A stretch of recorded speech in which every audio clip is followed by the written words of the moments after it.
كرم بلا حدود، وفاء بالوعود، عطف على الأيتام، هذا هو الإسلام، هذا هو الإسلام.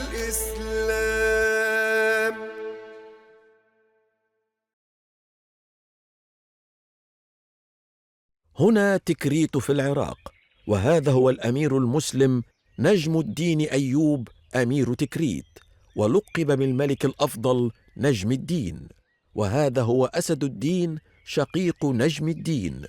لم تخبرني برأيك فيها حتى الآن. رأيي في من؟ ابنة السلطان محمد بن ملك شاه. لا، لم تعجبني للأسف. فما رأيك إذن في ابنة وزير الملك؟ أتريد أن تزوجني بابنة سلطان أو ابنة وزير؟ بالطبع، فأنت أمير تكريت كلها. أمير تكريت لا يفكر في الزواج بهذه الطريقة. وكيف تفكر في الزواج إذن؟ لن أتزوج إلا بالفتاة التي أحلم بها. وما هي أوصافها؟ أريد زوجة صالحة تأخذ بيدي إلى الجنة، وأنجب منها ولدا نحسن تربيته معا حتى يشب فيكون فارسا مغوارا، ويعيد للمسلمين بيت المقدس. ما هذا الحلم الصعب؟ من أين لك بهذه الفتاة الآن؟ من أخلص النية لله رزقه الله بما يحبه ويرضاه. كعادته دائما كان الأمير الشاب نجم الدين أيوب يؤدي بعض الصلوات المفروضة في الجامع الكبير بتكريت، فإذا ما انتهى من صلاته جلس بين يدي إمام المسجد. هذا تفسير جديد للآية، لم أسمعه من قبل. أين قرأته؟ لم أقرأ، ولكني تدبرت معناه بعد قراءتي للآية أكثر من مرة، وجئت الآن أسألك: أهو تفسير مقبول؟ لا أرى به أي تعارض مع كل التفسيرات السابقة. ربما فتح الله لك بفهم جديد لنفس الآية. سيدي الإمام، فتاة في مصلى النساء تلح في مقابلتك. ألم تخبرها أني مشغول الآن؟ أخبرتها، ولكن قالت إنك أنت من طلبت لقاءها. لا عليك يا شيخنا، اذهب لمقابلتها، وسأنتظرك حتى تعود. سأعود سريعا إن شاء الله. بسم الله الرحمن الرحيم. عفوا يا شيخ لتأخري في الرد عليك، ولكني لم أستطع الخروج من البيت إلا الآن. وما السبب؟ غضب أبواي لأنني رفضت الزواج بالشاب الذي جئتني به. ولماذا رفضت الزواج به؟ إنه شاب ثري وصاحب حسب ونسب. أعلم ذلك، وقد رأى أبواي أنني أضيع فرصة كبيرة من يدي. وماذا ترين أنت؟ أنا لا أرى أنه الشاب الذي أحلم بالزواج به. ومن هو الشاب الذي تحلمين بالزواج به؟ أحلم بزوج صالح يأخذني من يدي إلى الجنة، وينجب مني ولدا نحسن تربيته حتى يشب فيكون فارسا مغوارا، يستطيع أن يحرر بيت المقدس ويعيده إلى المسلمين.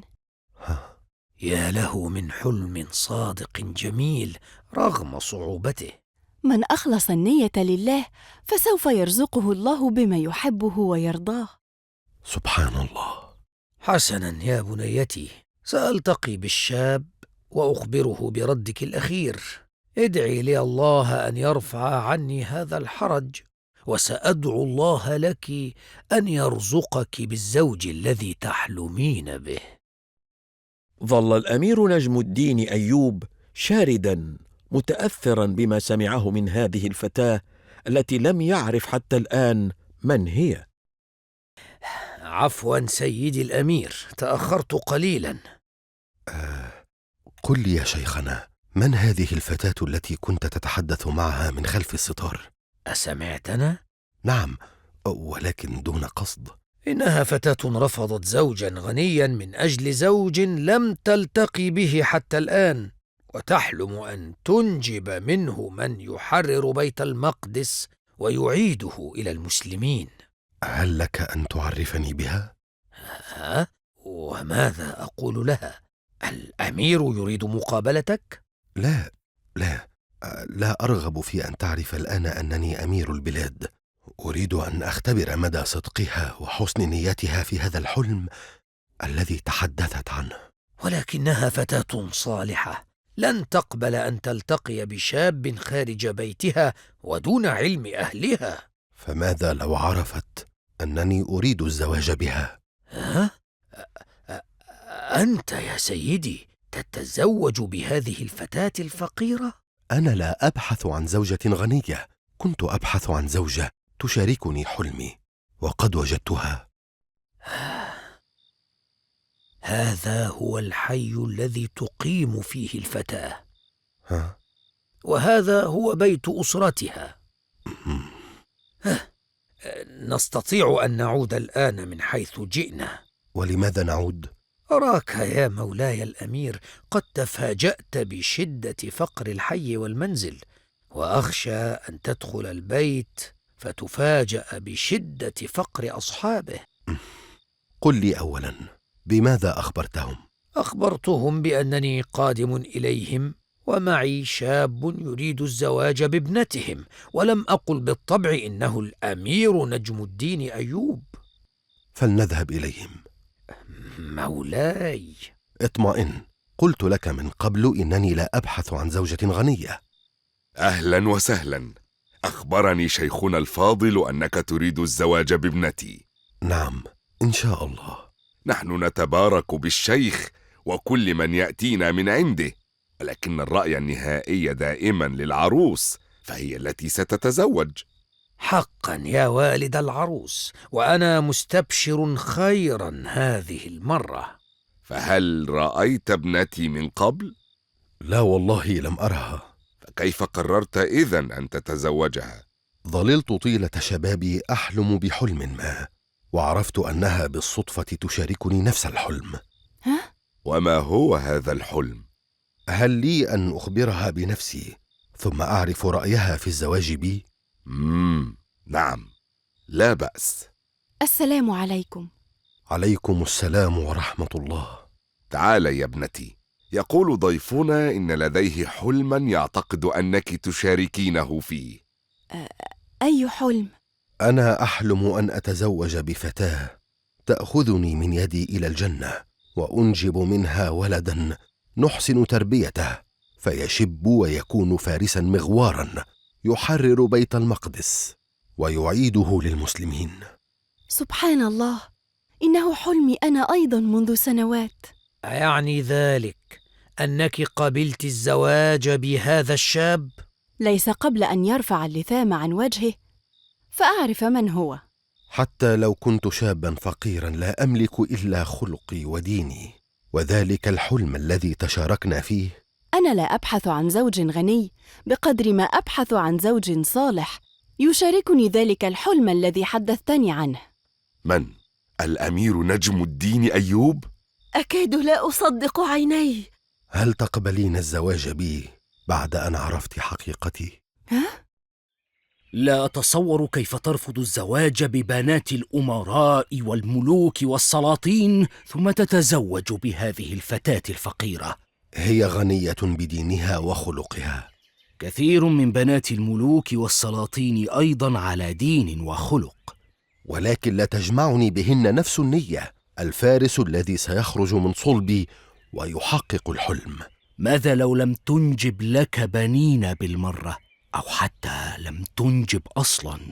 قلت لك من قبل سيعطيني الله بقدر حسن نيتي. أتعتقد أن أبانا سيوافق على هذه الزيجة؟ أرسلت إليه وأوضحت له كم أنا سعيد بعثوري على هذه الفتاة التي ظللت أبحث عنها سنين طويلة، وأرى أنه لن يمانع في زواجي بها، فهو أيضا يشاركني نفس الحلم. هو أيضا يأمل أن يعيش حتى يرى بيت المقدس قد عاد إلى المسلمين. تزوج أمير تكريت نجم الدين أيوب بهذه الفتاة الفقيرة بمالها الغنية بدينها وخلقها، وقد استجاب الله لدعائهما فتحقق حلمهما، وأنجب منها ولدا سماه صلاح الدين. أحسن تربيته على الحق والدين، فشب فارسا مغوارا. قاد صلاح الدين الأيوبي جيش المسلمين في موقعة حطين، وحرر بيت المقدس وأعاده إلى المسلمين.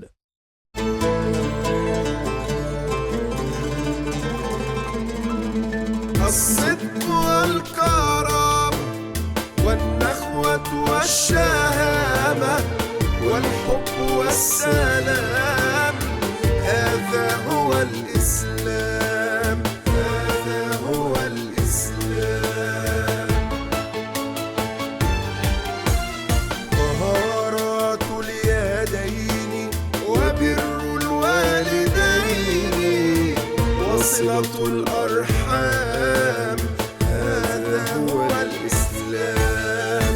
أخلاقنا الكريمة من قرآن كريم، نياتنا السليمة من ديننا العظيم. كرم بلا حدود، وفاء بالوعود، عطف على الأيتام، هذا هو الإسلام.